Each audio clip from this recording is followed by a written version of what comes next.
ನೋಡಿ ನಿನ್ನೆ ಒಕ್ಕಲಿಗ ಶ್ರೀಗಳನ್ನು ಮೊನ್ನೆ ಮೈತ್ರಿ ನಾಯಕರೆಲ್ಲರೂ ಕೂಡ ಹೋಗಿ ಭೇಟಿ ಮಾಡಿದರು ನಿನ್ನೆ ಬೆಳಿಗ್ಗೆ. ಅದಾದ ಮೇಲೆ ಶುರುವಾದಂತಹ ಫೈಟ್ ಇದು. ಮೊದಲು ಡಿ ಕೆ ಶಿವಕುಮಾರ್ ಮಾತನಾಡಿದ್ರು, ನಂತರ ಚೆಲುವರಾಯಸ್ವಾಮಿ ಮಾತನಾಡಿದ್ರು. ಎಚ್ ಡಿ ಕೆ ವಿರುದ್ಧ ಮತ್ತೆ ಫೋನ್ ಕದ್ದಾಲಿಕೆ ಅಸ್ತ್ರವನ್ನು ಕಾಂಗ್ರೆಸ್ ಸಚಿವ ಪ್ರಯೋಗಿಸಿದ್ದಾರೆ.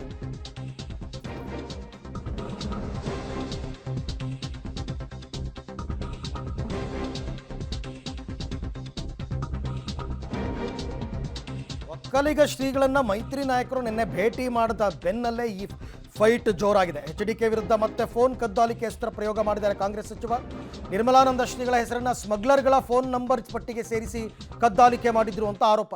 2019ರಲ್ಲಿ ಯಡಿಯೂರಪ್ಪ ಸಿಎಂ ಆಗಿದ್ದಾಗ ಇದನ್ನ CBI ತನಿಖೆಗೆ ಕೂಡ ವಹಿಸಲಾಗಿತ್ತು. ಇದೀಗ ಮತ್ತೆ ನಿರ್ಮಲಾನಂದ ಶ್ರೀಗಳ ಫೋನ್ ಟ್ಯಾಪಿಂಗ್ ವಿಚಾರವನ್ನು ಪ್ರಸ್ತಾಪ ಮಾಡಿದ್ದಾರೆ. ಚುನಾವಣೆ ರಣಕಣ ಬಹಳ ಜೋರಾಗ್ತಾ ಇದೆ. ಬಿಸಿಲಿನ ತಾಪಮಾನ ಹೆಚ್ಚಾದಂತೆ ಕೂಡ ಚುನಾವಣೆಯ ಕಾವು ಕೂಡ ಹೆಚ್ಚಾಗ್ತಾ ಇದೆ. ಈ ಬಗ್ಗೆ ಮಾತಾಡೋಕ್ಕೆ ಚೆಲುವರಾಯಸ್ವಾಮಿ ಅವರು ನೋಡ್ತಿದ್ದಾರೆ. ಒಕ್ಕಲಿಗರ ನಾಯಕರನ್ನ ಭೇಟಿ ಆಗ್ತಿದ್ದಾರೆ ಕುಮಾರಸ್ವಾಮಿ ಅವರು, ಸ್ವಾಮೀಜಿಗಳನ್ನ ಕೂಡ ಭೇಟಿ ಆಗ್ತಿದ್ದಾರೆ. ಸರ್, ಒಕ್ಕಲಿಗರ ನಾಯಕರನ್ನ ಇದೇ ಎಸ್.ಎಂ. ಕೃಷ್ಣ ಅವ್ರನ್ನ 2ನೇ ಬಾರಿ ಮುಖ್ಯಮಂತ್ರಿ ಆಗಿ ತಪ್ಪಿಸಿದ್ದು ಇದೇ ಜನತಾದಳದ ದೇವೇಗೌಡರ ಸಾಹೇಬರು ಇರ್ಬೋದು, ಕುಮಾರಸ್ವಾಮಿ ಅವರು ಇರ್ಬೋದು, ಅವರೇ ತಾನೇ. ಅವಾಗ ಯಾಕೆ ಇವತ್ತು ಎಸ್.ಎಂ. ಕೃಷ್ಣ ಅವರು ಮನೆ ತಕ್ಕ ಹೋಗ್ಲಿಕ್ಕೆ ನಾವು ಹೋಗೇ ಆಯ್ತಿರಲಿಲ್ಲ. ನಾವು ಹೋಗಿದ್ದು ಬಂದ ಮೇಲೆ ಇವ್ರು ಹೋಗವ್ರೆ. ಆದರೆ ಅವರು ನೇರವಾಗಿ ಅವ್ರಿಗೆ ಮಾಡಬೇಕಾಗಿತ್ತಲ್ಲ. 2ನೇ ಬಾರಿ ಮುಖ್ಯಮಂತ್ರಿ ಯಾಕೆ ಮಾಡಲಿಲ್ಲ? ಮಂಡ್ಯ ಜಿಲ್ಲೆಯಲ್ಲಿ ಮತ್ತೊಮ್ಮೆ ಮುಖ್ಯಮಂತ್ರಿ ಆಗೋ ಅವಕಾಶ ಸಿಕ್ತಾಗ ಎಸ್.ಎಂ. ಕೃಷ್ಣ ಅವ್ರಿಗೆ ಯಾಕೆ ತಪ್ಪಿಸಿದ್ರು? ಟ್ರಾಪ್ ವಿಚಾರ ಕೂಡ ಮಾತಾಡಬೇಕು. ಹೌದಲ್ವಾ? ಇದೇ ನಿರ್ಮಲಾನಂದ ಸ್ವಾಮೀಜಿಯವರ ಫೋನ್ ಟ್ರ್ಯಾಪ್ ಮಾಡಿದ್ರಲ್ಲ, ಇದೇ ಕುಮಾರಸ್ವಾಮಿ ಅವ್ರ ಸರ್ಕಾರ ಇದ್ದಾಗ, ಅವರು ಅಧಿಕಾರದಲ್ಲಿದ್ದಾಗ.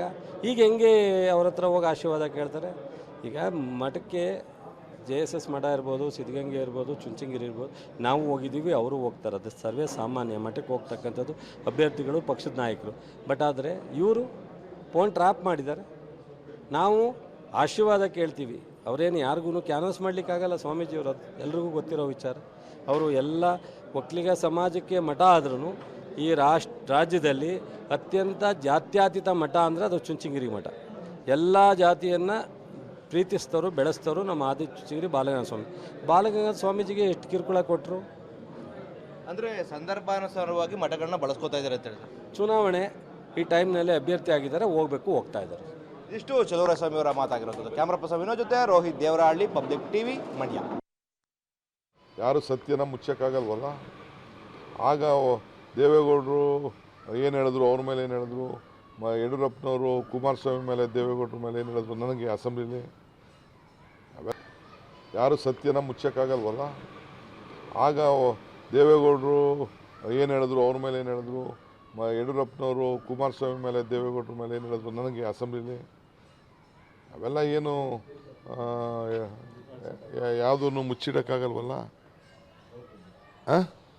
ಎಂತೆಂಥ ಪದಗಳಲ್ಲಿ ನಾವು ಉಪಯೋಗಿಸಿದ್ರು, ಎಲ್ಲ ಪದಗಳನ್ನೆಲ್ಲ ಉಪಯೋಗಿಸಿದ್ರು. ನಾನು ಇವತ್ತವರೆಗೂ ಒಂದಿನ ಆ ಥರ ಪದ ಉಪಯೋಗಿಸಿಲ್ವಲ್ಲ. ಯಾರು ಸತ್ಯನ ಮುಚ್ಚಕ್ಕಾಗಲ್ವಲ್ಲ.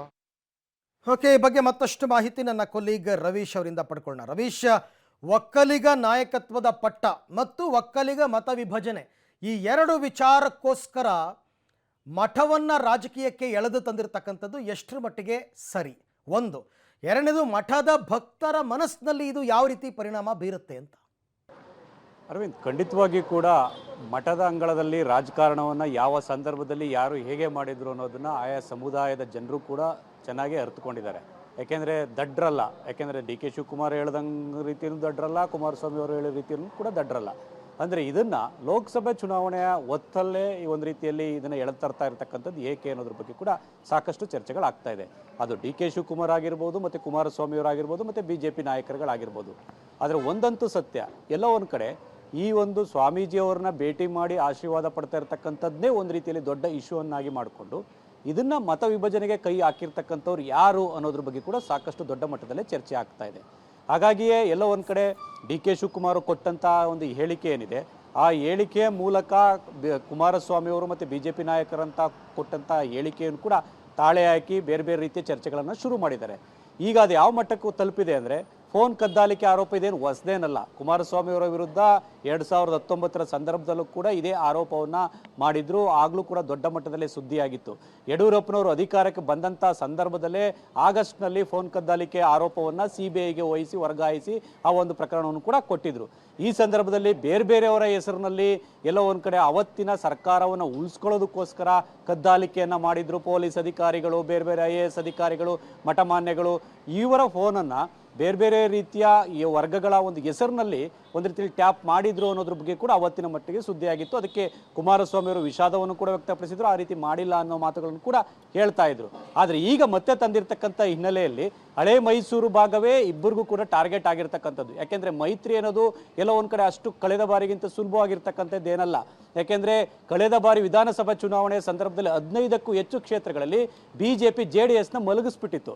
ಆ ಕಾರಣಕ್ಕೋಸ್ಕರವಾಗಿಯೇ ಆ ಒಂದು ಲೋಕಸಭಾ ಚುನಾವಣೆಯ ಸಂದರ್ಭದಲ್ಲಿ ಆ ರೀತಿ ಆಗಬಾರ್ದು, ಕಾಂಗ್ರೆಸ್ಗೆ ಲಾಭ ಮಾಡಿಕೊಡಬಾರ್ದು ಅನ್ನೋ ಉದ್ದೇಶದಿಂದನೇ BJP ಹೈಕಮಾಂಡ್ ನಾಯಕರು ಇಲ್ಲಿ ಮೈತ್ರಿಯನ್ನ ಮಾಡ್ಕೊಂಡಿದ್ರು. ಹಾಗಾಗಿ ಇಂತಹ ಸಂದರ್ಭದಲ್ಲಿ ಮೈತ್ರಿ ವಿಫಲ ಆದ್ರೆ ಏನು ಅನ್ನೋ ಆತಂಕ ಕೂಡ ಇಬ್ಬರಿಗೂ ಕೂಡ ಇದೆ.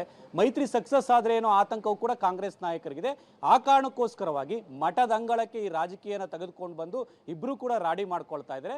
ಆದ್ರೆ ಜನ ಯಾರು ಒಂದು ರೀತಿಯಲ್ಲಿ ಈ ಒಂದು ವಿಚಾರದಲ್ಲಿ ಸತ್ಯವಂತರು ಯಾರು ಏನು ಅನ್ನೋದು ಕೂಡ ತೀರ್ಮಾನ ಮಾಡ್ತಾರೆ ಅಂತ ಸ್ಪಷ್ಟವಾಗಿ ಹೇಳ್ಬೋದು. Okay Ravish, thank you. ತಮ್ಮ ಎಲ್ಲ ಮಾಹಿತಿಗಾಗಿ ಧನ್ಯವಾದ. ಫೈನಲಿ ಉತ್ತರ ಕೊಡಬೇಕಾಗಿರೋದು ರಾಜ್ಯದ ಜನ. ಅವ್ರು ಕೊಡ್ತಾರೆ, ಯಾವ್ದು ಸರಿ ಯಾವ್ದು ತಪ್ಪು ಆ ಥರ.